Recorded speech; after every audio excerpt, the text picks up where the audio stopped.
শিশু কিশোরদের মধ্যে একটা জাগরণ ঘটাতে চাই, যেন তারা সুপথে থাকে, তাদের মধ্যে যেন নৈতিকতার জাগরণ ঘটে, তারা যেন নানা রকম কুপ্রবৃত্তি থেকে নিজেদেরকে রক্ষা করতে পারে। আপনারা লক্ষ্য করবেন যে যখন নাচ, কোনো গান হয় একটা রেডিওতে কিংবা টেলিভিশনে, কিংবা কেউ গান করে, একটা শিশু একটু বুঝতে শিখেছে, সে কিন্তু হাত পা নাড়তে শুরু করে। কারণ ইনস্ট্যান্টলি তার মধ্যে তার প্রবণতা আছে যে সে একটা কোনো কিছু মিলাতে চায় গানের সঙ্গে, সুরের সঙ্গে, বাদ্যযন্ত্রের সঙ্গে। অর্থাৎ আমরা যদি আমাদের শিশু কিশোরদেরকে, তাদের মনোজগৎকে যদি আলোকিত করতে চাই, তাহলে অবশ্যই আমাদের সংস্কৃতির সবগুলো কম্পোনেন্টের সঙ্গে তাদেরকে যুক্ত করতে হবে।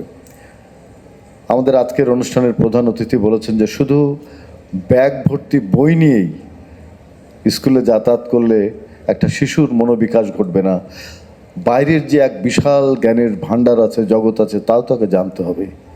একটা জ্ঞানকেন্দ্রিক সমাজ প্রতিষ্ঠার জন্যে আমাদের সংস্কৃতি চর্চা যে কত জরুরি, সেটা আমাদের বর্তমান সরকার উপলব্ধি করেছেন এবং সেইভাবেই আমরা কাজ করবার চেষ্টা করছি। আমরা আগামী দিনগুলোতে শিল্পকলা একাডেমিকে আরও শক্তিশালী করব, জেলা উপজেলা পর্যায়ে আমাদের কর্মকাণ্ডকে ছড়িয়ে দেব। আমরা স্কুল কলেজের শিক্ষার্থীদেরকে যুক্ত করব আমাদের এই যাত্রার সঙ্গে। আমাদের লোকগান, আমাদের জীবনের সঙ্গে যুক্ত যে সমস্ত আমাদের গানগুলো আছে, নৃত্য আছে, যাত্রাপালা আছে, সবগুলো, নাটক, সব কিছুকে আমরা একসাথে করবার চেষ্টা করছি। এবং আমাদের ক্ষুদ্র নৃগোষ্ঠীর যারা আছে তাদেরকেও কিন্তু আমরা সাথে রেখেছি। আপনারা জানেন যে শিল্পকলা একাডেমি এবার যে 5 দিন বৈশাখী মেলা করেছে, সেখানে ক্ষুদ্র নৃগোষ্ঠীর একটা বড় অংশগ্রহণ ছিল।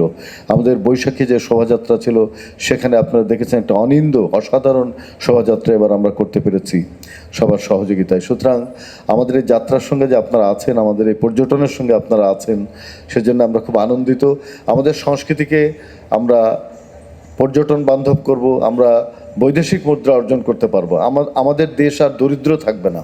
আমাদের স্বপ্ন হবে আমরা উন্নত দেশের দিকে যাব। যদি আমরা যেতে চাই, তাহলে সংস্কৃতিকে আমাদের পর্যটনের সঙ্গে আনতে হবে এবং আমাদের বৈদেশিক মুদ্রা অর্জন করতে হবে। বিদেশ থেকে অনেক লোক আসবে আমাদের এই উৎসবগুলো দেখার জন্যে। আমাদের ভেতরের লোকগুলোও আমরা নানা রকমভাবে তাদেরকে যুক্ত করব।